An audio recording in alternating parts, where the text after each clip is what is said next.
Hello guys! So for today's video natin, ang gagawin natin ay magkakandak ulit tayo ng panibagong speed test review regarding dito sa Unli-Farm 1299 na Unli Data Promo ni Smart. Okay, so marami sa inyo guys ang nagtatanong kung mabilis ba itong promo na ito kapag inilagay natin sa 381 modem at saka dito sa 382 modem. Okay, so pakita ko muna sa inyo guys yung aking promo. At ito po yung number na gamit ko guys, for reference lang po. Ayan, sa baba na yan kung makikita nyo po sa inyong mga screen, yan po yung aking number. Okay, so gawin natin guys, ito muna po ang itatry natin, itong C381 So nandito po yung SIM card ngayon na gamit ko. Tapos itatry natin siya speed test muna. Tapos mamaya ililipat natin SIM card dito sa ating 382 model. Okay, so ngayon guys, punta muna tayo sa ating computer. Okay, so dito sa ating computer guys, punta tayo sa dashboard ni 381. So ilagay muna natin siya.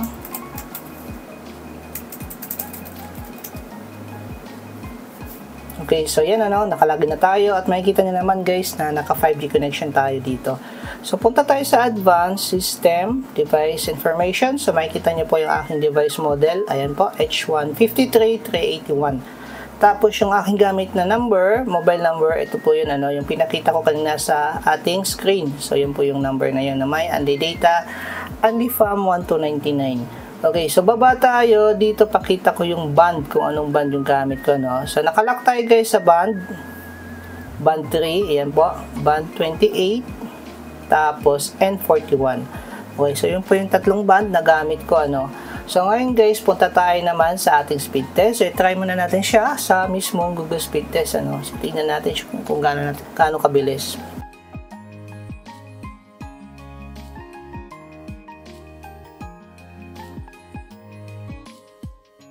Okay, so para sa ating download speed, pumalo po tayo ng 296.5 Mbps.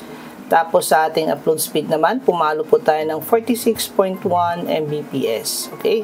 So ngayon guys, i-try naman natin sa speed test by Ookla. So dito, try natin. Okay, so kulang natin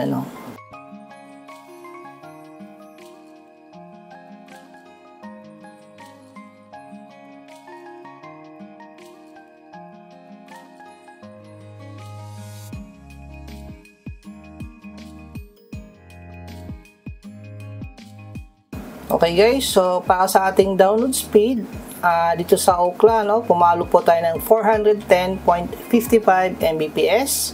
And then sa kanyang upload speed naman, pumalo po tayo ng 49.36 Mbps. Okay, so back natin siya. Tapos itry naman natin sa fast.com by Netflix. Okay, so try natin dito.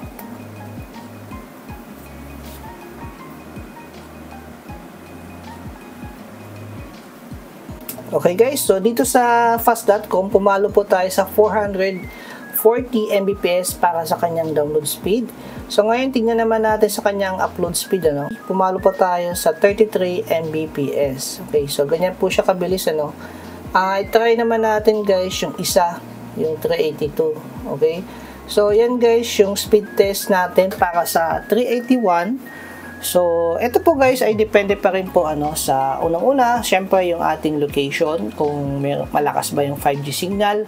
Pangalawa, kung mas malapit pa kayo sa tower. Kung mas malapit kayo sa tower, syempre of course, mas mabilis yung ating speed test na makukuha. Okay, so next guys, ikakabit ko naman ngayon yung aking SIM card, ililipat ko siya dito sa ating 382. Okay guys, so ngayon, naikabit ko na po yung aking SIM card na may Unli-Farm 1299 promo dito po sa ating 382 modem. Yan. So makikita nyo, may button siya WPS, meaning ito po yung 382. So ganun pa rin po guys, naka-LAN cable pa rin po yung ating connection para walang intermittent. Tsaka para syempre para same dito sa ating 381 ng connection, para sila ng connection. So ngayon guys, i-try naman natin siya i-speed test. So gamit yung promo na ito. At tingnan natin kung saan mas mabilis sa dalawa. Okay, so punta po tayo ngayon sa ating computer. Okay, so dito sa ating computer, balik ulit tayo sa ating dashboard. So ilagay natin siya guys, Login ko lang po. Okay, so kung makikita nyo guys, naka 5G connection din po tayo dito.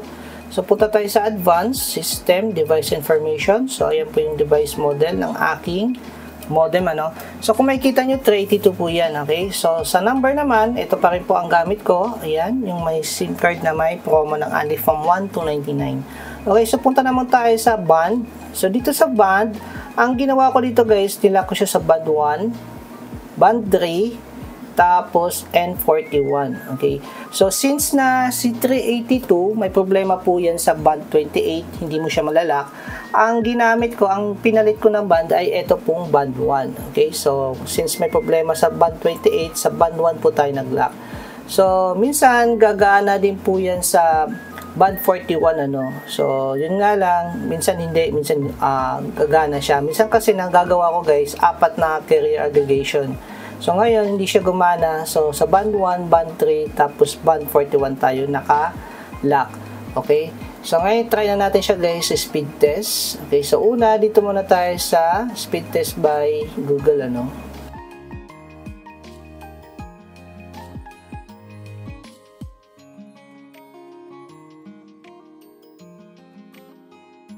Okay guys, so kung makikita natin, ang ating download speed ay umabot po sa 254.9 Mbps.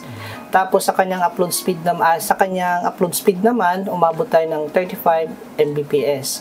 So kung makikita natin, bahagyang mas mabilis po yung 381 kanina, no? Kasi 296 something siya Mbps. Tapos nasa 40 plus ata yung kanyang upload speed. Okay, so ngayon guys, itry naman natin sa speed test by Ookla. Okay, so dito naman tayo.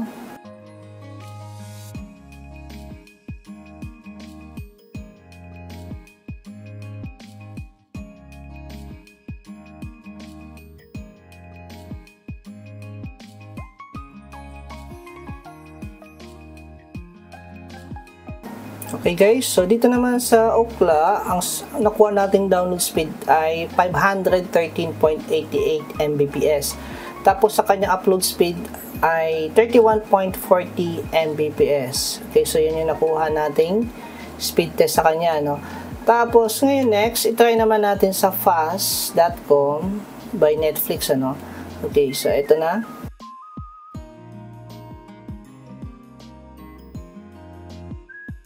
Okay, so para sa kanyang download speed, umabot po tayo ng 450 Mbps. So, tignan naman natin guys sa kanyang upload speed.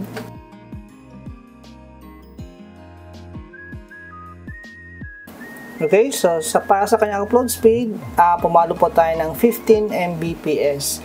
Okay, so ito po guys yung speed test ng ating 382 modem, ano. So, yun guys, gaya ng sabi ko, yung ating speed test ay nakabase pa rin po yan sa location, sa area nyo. Kung meron bang kung mabilis ba ang 5G signal. And then, kung mas malapit kayo sa tower, syempre mas mabilis yung ating makukuhang speed test. Okay? So, yan po guys yung ating actual speed test para sa dalawang ito. So, sana po guys nakatulong itong video namin. And please don't forget po to like our video and subscribe po sa aming YouTube channel para lagi po kayo updated sa mga panibagong videos po namin. Thank you po for watching.